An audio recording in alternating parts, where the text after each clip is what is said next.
doing here, these boots and these chickens.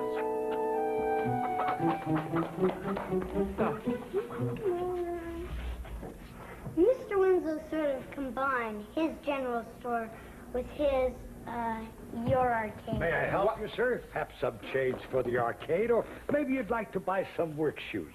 Work shoes? I thought that this was an arcade, not a general store. There's a little of both at the moment, though. Of course, the general store aspect does seem to be more popular. We've already made more money than when Schemer ran things. Really? Yes, really. How could I help you, sir? I don't think that, I don't need any help. I must be on my way. I'm a tourist. Goodbye. Goodbye. Positive I've seen that customer's face somewhere before.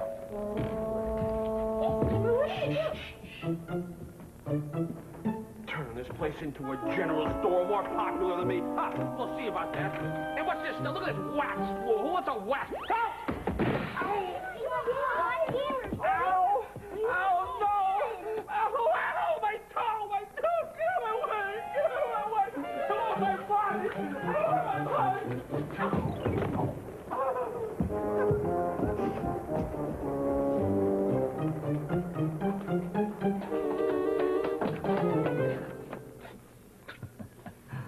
What's up, gang? Billy, something's really wrong with the Schemer. Now, when Mr. Winslow told him that the arcade was running well without him, Schemer seemed kind of, well, sad. Sounds more jealous than sad to me. Yeah, he scooched off. He scooged off, did he? But Schemer likes to make nickels, so why is he so unhappy? Well, yeah, Schemer likes to make nickels, but he loves his arcade the way he runs it. He takes pride in it. Oh, so, like, when Schemer finds out the arcade's doing okay the way Mr. Winslow runs it, Schemer doesn't feel like it's his anymore? Well, that's about the size of it, Becky. The better Mr. Winslow does, the worse Schemer's gonna get.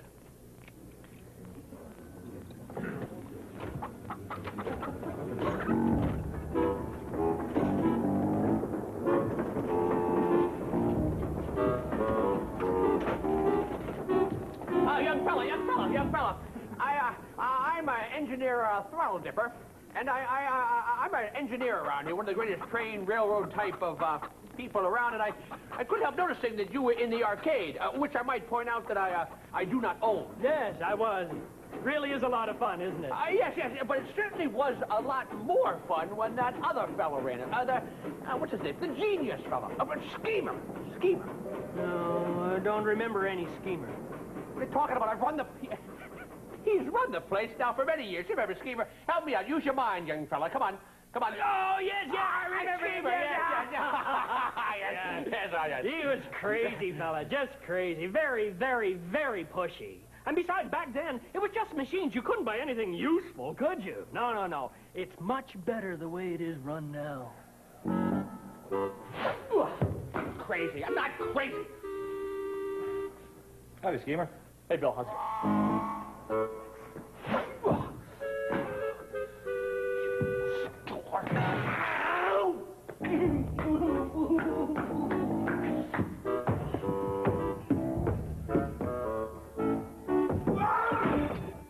Schemer fell down over there and hurt his foot. Ooh, hurt himself again? Something tells me Schemer brings this on himself. You mean because he hasn't been careful? Well, being careful is important, of course, but that's not the only problem. Schemer may have come down with a case of sorry-for-himself blues. What's sorry for himself blues? He's feeling sorry for himself. But that can't be, Mr. Conductor. Schemer doesn't have any feelings. Well, everybody has feelings, Dan, and everybody needs to feel that they're useful. Reminds me of just the other day when the rails were being repaired on the island of Sodor, and Thomas got himself in such a state. I don't think we heard that one. And let me tell you that one. Every afternoon, Thomas the Tank Engine puffs along his branch line with Annie and Clarabelle. First, they pass the water mill. Next, they come to a big farm. Then, they can see a bridge with a village nestled either side of it. This is a special place. Whenever children hear Thomas coming along, they stand on the bridge waving until he is out of sight.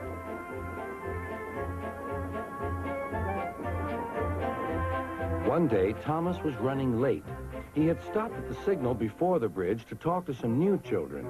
Percy, the green engine, was waiting too. "Hurry up, Thomas," called Percy when the signal dropped. "If you're late, Sir Topham Hatt may get a new engine to replace you." He would never do that, thought Thomas, but he was worried. Next day, Thomas hurried along the line. Just ahead was the goods yard. There, on the platform, was an inspector waving a red flag. Next, Thomas saw some children. They were waving too. Something must be wrong, thought Thomas. This station is for goods, not passengers. "Help, Thomas, help! We're glad to see you," called the children. "Please, will you take us home?" The station master explained to Thomas's driver that the school bus had broken down, and all the parents would be worried if the children were late. Thomas waited as the children walked down from the bridge.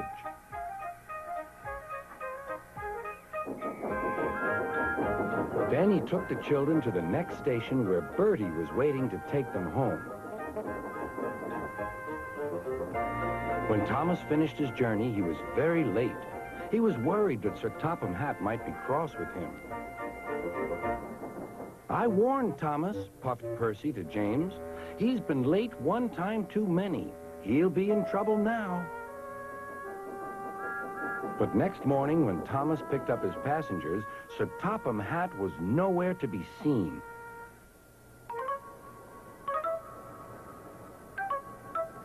"Thank goodness," sighed Thomas.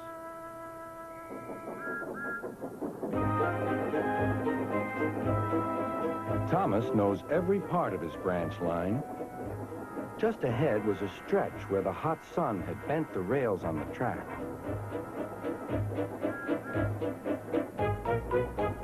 "Careful, Thomas," called his driver, but it was too late.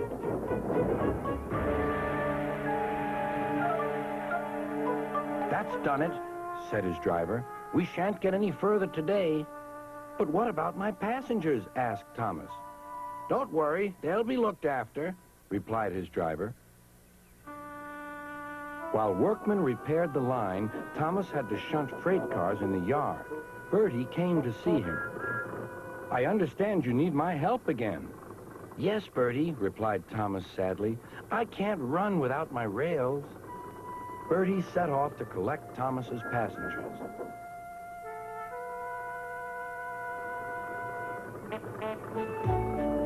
"Hello, Bertie," they said. "We're glad you're here." Bertie drove along the road that runs by the railway. He stopped at each station along the line. Sometimes he stopped between stations to let people off closer to their homes. Thomas felt miserable. "I've lost my passengers to Bertie. They'll like him better than me." Sir Topham Hatt arrived. "Your branch line is repaired. I'm going to change your timetable so that you and Bertie can work together more." When Thomas reached the station, there, to his relief, were all his passengers. "Bertie is a good bus, but we missed our train rides with you," they said. Later, Thomas spoke to Bertie. "Thank you for looking after my passengers." "That's all right, Thomas. I'd like to make new friends, but I'm glad to share them with you." "You're a good friend indeed," replied Thomas, "and always will be." Gee, I guess Schemer feels kind of like Thomas did. Oh, yes.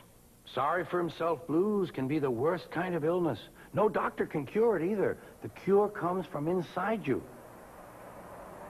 But now I must go before my welcome is worn. For here comes Ginny and the bus driver's horn. Step aside! Step aside! Whoa, whoa, whoa, whoa. Hey! What do we say? Oh, is that Schemer? Yeah. Oh. Well, there you got a tail and a half. Huh. I was coming into the station when I see the big bus pull in with passengers, and before I know it, it's honking its horn at some fella who looks to be stumbling along and can't get out of the way, and I says to myself, hit me on the head with a pop can. That's Schemer. Oh, the bus, the horn. Oh. The bus honked its horn at Schemer, and he screamed and jumped into the prickle bushes outside. Flatten his back, and twice as sad. Oh, the prickle bushes, the bust, the horn. Ouch. Shouldn't you be home in bed trying to get better? No, Miss Jones. I had to come to the arcade one last time before I sell it. What? Yes. Mr. Winslow called my mommy and said he wanted to buy the arcade from me. But, Schemer, you can't sell your arcade. Arcade? Who cares? All anybody cares about is the goats and the oats and the bananas and the boots. Oh, no, Schemer, I think you're a little confused. No, I'm not. Oh, sure you are. Sure, Mr. Winslow runs the arcade well, but so do you. You just do it a little differently. You mean you don't like Barton's arcade more than Schemer's? Gee, Schemer, it'll always be your arcade. Yeah, it's not Schemer's arcade without Schemer. That's right. That's right. It is my arcade. It's Schemer's arcade. Yeah. Dump me. Okay, out of the way. Dump me. There you go. Yo, Winslow. Winslow. Schemer? Winslow. The very idea of calling my mommy and saying that you'd buy the whole thing. I would take your $1.95 if I was down to my last nickel. And another thing. No more cabbage, no more banana, and no more bread. And no more leather. Okie dokie, if that's how you feel. If you can't see that people would rather buy useful things than waste their money on silly machines, that's your problem. Useful things. Let me tell you something. Anybody can sell useful things. It takes a genius to sell non-useful things. And I'm proud to say that this is my non-useful arcade. Well, you can have it, Schemer, believe me. Deal. Are you okay about this, Barton? Well, I tell you what, Stacy. I'm chill, you know, really cool, and you know why? Well, 'cause they just dialed to say that they'd finished slapping paint on my store, and it's aces, man, aces. Anyway, I'm Splitsville, I'm out of here, and ain't it the truth? Bye, Barton. Bye, Mr. Winslow. You gotta hand it to that old Barton. He's got away with them like a dog has fleas in a rainstorm, and that's a scoop. Well, hey, I'm on my way. Oh, bye-bye. Bye. Oh, kids, look! The trains are back on schedule. They must have fixed the signal. Come here. Look, we've got to get ready for the passengers. Come on. All right. Get rid of this. No more cabbage. No more shoes. Don't need this. Don't need this. Don't need this. And don't need this. You know why? Because Schemer is back in charge.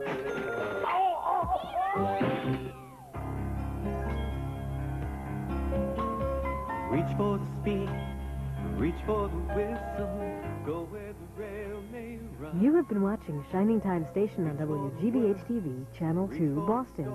Seen by some of our Cape Cod viewers on Channel 8, W08CH Hyannis. Now it's time for music and magic. Lamb Chop's Play-Along is next here on PTV2. Waiting there for you. So much to see, so far to travel, so much to learn to know. Friends by your side, hopes to hold on to, who knows how far you'll go. To a shining time station, where dreams can come true. Your own imagination waiting there for you. Funding for this program was provided in part by the Corporation for Public Broadcasting and by the financial support of viewers like you.